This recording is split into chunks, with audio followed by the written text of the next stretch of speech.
and welcome back to my morning report analysis videos on Thursday the 11th of January with me, which market analyst at Hantec markets looking at euro dollar, which has been a bit choppy, hasn't it, yesterday? Volatility coming through the market. You had that initial bout of dollar weakness, dollar selling pressure as the Chinese sort of rumours started coming through that they were going to be pulling out of treasuries. And that's sort of unwound now as the Chinese have suggested that they're not going to be doing such a thing. So, interesting. But the legacy of that move will be interesting, where that continues to sort of remain in place as a dollar weakening effect.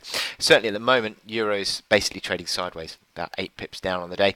You got that support at 19.15, which was Tuesday's low, held yesterday and remains intact today. So that will be the level of support to really watch out for. But you look at the momentum indicators, slightly configured to the negative still, with the stochastics falling, MACD lines crossing lower. But basically, the selling pressure has sort of dissipated as the market sort of settled a touch. This is fairly sort of neutrally configured actually on a medium term basis, near to medium term basis, with the fact that you're sort of trading around the support of these breakouts. 119 figure is a level to watch out for, I think. So if you move below that, that would be sort of the latest breakout to sort of be breached, breakout support to be breached, I should say. And then you're sort of looking back towards this uptrend at 1860 today, 1850, 1860 area.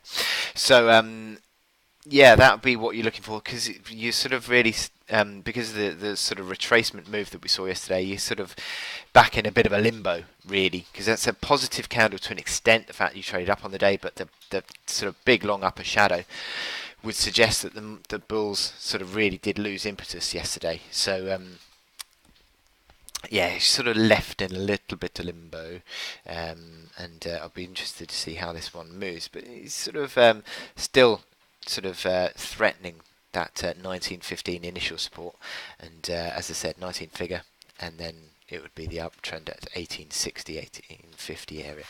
So the hourly chart doesn't really give you too much more. A little bit of a negative bias as the momentum indicators drop back again, but nothing too decisive to the downside yet. But yeah, it's slightly negatively biased. Interesting that 120 figure sort of again sort of started to come in as a basis of resistance yesterday. 2017 is the high, but yeah, 20 figure to 2020, bit of a resistance area that we might have to start looking out for if the euro rallies again. So I wish you good luck in your trading today, and I will speak to you later.